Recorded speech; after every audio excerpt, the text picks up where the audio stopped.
Hi friends, நம்ம இப்போ என்ன பண்ண போகிறோன்னா பூரி குருமா வைக்க போகிறோம். பூரி கிழங்கு எப்படி வைக்கிறேன்னு பாருங்கள்.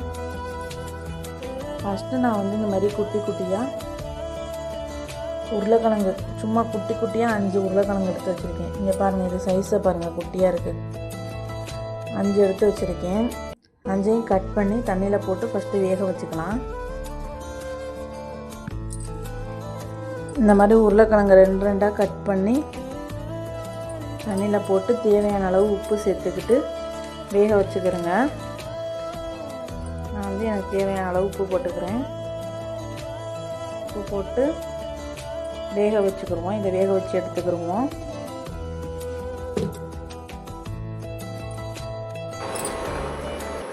இப்போ நல்லா வெந்துருச்சு. இதை நம்ம இப்போ தோலை உரித்து எடுத்து வச்சுக்கிடுவோம். இப்போ இந்த மாதிரி தோல் உரித்து எடுத்துக்கிட்டேன். தோல் உரித்து எடுத்து இதை மசிச்சு கையினாலே இப்படி மசிச்சிங்கன்னா மசிஞ்சிடும். இப்படி எல்லா கிழங்கையும் இப்படி மசிச்சு எடுத்துக்கிறோங்க. இப்படி எல்லா கிழங்கையும் மசிச்சு எடுத்துக்கணும். இந்த மாதிரி நல்லா மசிச்சு எடுத்துக்கிறணும். இந்த மாதிரி இப்போ நம்ம இதுக்கு தேவையானதெல்லாம் எடுத்து வச்சுக்கிடுவோம். நான் பெரிய வெங்காயத்தில் 3 வெங்காயம், நல்லா பெரிய வெங்காயம், பல்லாரி வெங்காயத்தில் பெரிய வெங்காயமாக எடுத்து அதில் 3 வெங்காயத்தை நல்லா குட்டி குட்டியாக கட் பண்ணி வச்சுருக்கேன். இஞ்சி ஒரு துண்டை எடுத்து நல்லா நச்சு வச்சுருக்கேன். 3 பச்சை மிளகாய் எடுத்து இந்த மாதிரி நடுவில் கீறி வச்சுருக்கேன். கொஞ்சோண்டு கருவேப்பிலை எடுத்துருக்கேன். இப்போ எப்படி செய்கிறதுன்னு வாங்க வீடியோக்குள்ளே போகலாம். ஃபஸ்ட்டு ஒரு சட்டி எடுத்து அடுப்பில் வச்சுட்டு நல்லா ஹீட்டாக வச்சுக்கிடுவோம். நல்லா ஹீட் ஆனோடனே எண்ணெய் ஊற்றிப்போம்.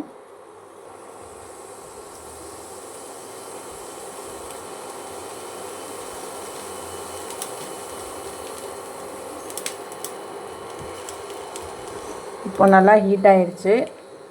இப்போ எண்ணெய் ஊற்றிப்போம். எண்ணெய் ஒரு 4 ஸ்பூன் ஊற்றிக்கிடுங்க.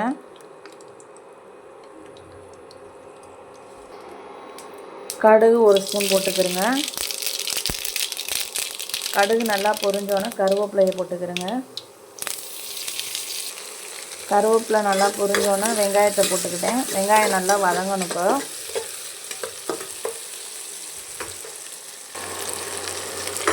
வெங்காயம் நல்லா வதங்கணும். சும்மா 2 தடவை கிண்டிட்டு பச்சை மிளகாவையும் இஞ்சியையும் சேர்த்துருவோம். அப்போ தான் அந்த இஞ்சி வாடையும் பச்சை மிளகாய் வாடையும் போகும். இஞ்சி எடுத்து வச்சுருந்தது சேர்த்துக்கிட்டேன். 3 பச்சை மிளகாய் எடுத்து வச்சுருந்ததை சேர்த்துக்கிட்டேன்.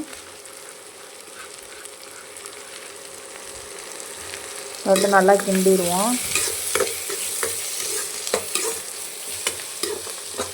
நல்லா கண்ணாடி பதம் வர முடிக்கும் நல்லா கிண்டணும்.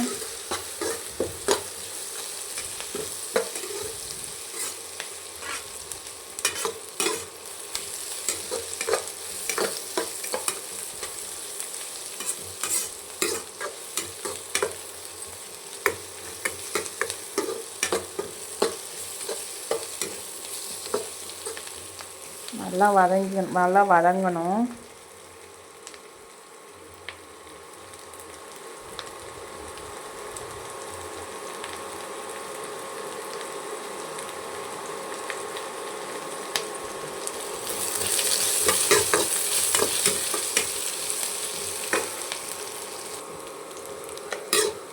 இப்போ நல்லா வதங்கிடுச்சு. இப்போ நம்ம உருளைக்கிழங்கு எடுத்து வச்சுருந்தோம்ல, அதை எடுத்து இதில் ஆட் பண்ணிப்போம்.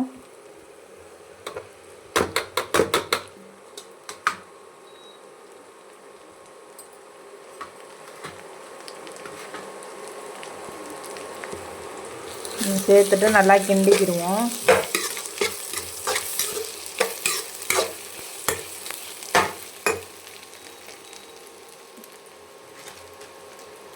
மஞ்சத்தூள் ஒரு 1/2 ஸ்பூன் போட்டுக்கிறோங்க.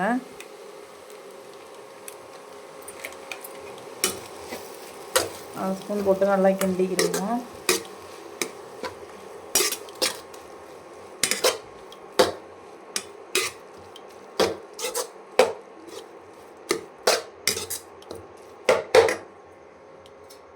நான் வந்து 2 டம்ளர் தண்ணி சேர்த்துக்கிறேங்க.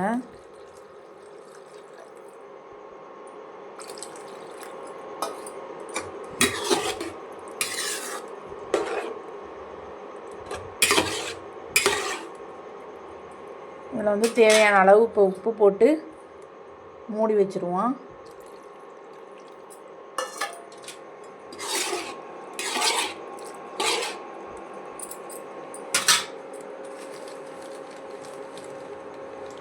நான் தேவையான அளவு உப்பு போட்டுக்கிறேன். பத்தலைன்னா நான் போட்டுக்கிறேன், நீங்கள் கரெக்டாக போட்டுக்கோங்க. போட்டு இப்போ மூடி வச்சுக்கிடுவோம். பார்க்கவே அழகாக இருக்குது. இது நல்லா கொதிக்கட்டும்.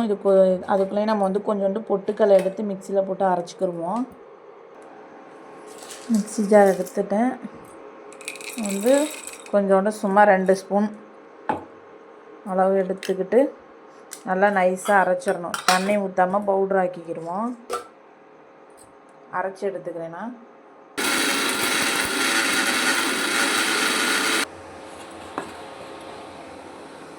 இந்த மாதிரி நல்லா நைஸாக அரைச்சி எடுத்துக்கிறணும். பாருங்க நல்லா பவுட்ரு ஆயிடுச்சு.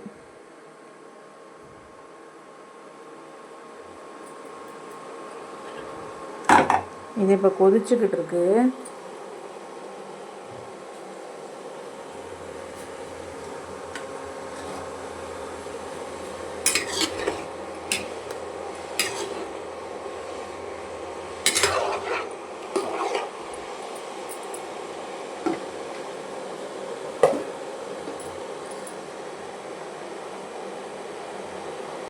இப்போ நல்லா கொதிச்சிருச்சு. நம்ம அரைச்சி வச்சுருந்த பொட்டுக்கடலை வந்து 2 ஸ்பூன் நான் 2 ஸ்பூன் எடுத்து வச்சுருக்கேன். அதை இதில் ஆட் பண்ணிக்கிறேன்.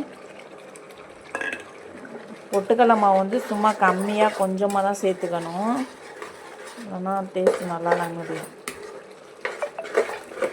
இதில் போட்டு நல்லா கிளறிக்கணும். தண்ணி ஊற்றியும் நம்ம சேர்த்துட்டு இதில் ஊற்றலாம். இதில் போட்டு நல்லா கிளறிக்கலாம். நல்லா கிண்டிட்டு இறக்க வேண்டியதுதான், அவ்வளோதான், ரெடி ஆயிடுச்சு. சும்மா இது செய்ய 10 நிமிஷம் தான் ஆகும். உருளைக்கிழங்கு வேக மட்டும்தான் கொஞ்சம் லேட் ஆகும். மற்றபடி மற்ற எல்லாம் சீக்கிரம் செஞ்சிடலாம். 10 நிமிஷம் 5 நிமிஷத்தில் செஞ்சிடலாம். ஈஸியாகவும் இருக்கும், செம்ம டேஸ்ட்டாகவும் இருக்கும். பூரிக்கும் வச்சு சாப்பிடலாம், சப்பாத்திக்கும் வச்சு சாப்பிடலாம். சரிங்க, எப்படி இருக்குன்னு பார்க்கவே அழகாக இருக்குல்ல. நீங்களும் ட்ரை பண்ணி பார்த்துட்டு எப்படி இருக்குன்னு கமெண்டில் சொல்லுங்கள் ஃப்ரெண்ட்ஸ். சப்ஸ்கிரைப் பண்ணிக்கோங்க ஃப்ரெண்ட்ஸ். அவ்வளோதான், நல்லா கொதிச்சிருச்சு. நம்ம இப்போ இறக்கிக்கிடுவோம். நம்ம இறக்கியாச்சு. இப்போ பூரிக்கு வச்சு சாப்பிட வேண்டியதுதான். நல்லா சூப்பரான பூரிக்கிழங்கு ரெடி. அழகாக இருக்குது பாருங்க. ஓகே ஃப்ரெண்ட்ஸ், நான் மீண்டும் வேறு ஒரு சமையலில் உங்களை சந்திக்கிறேன். அது வரை வெயிட் பண்ணுங்கள். Tata, bye bye.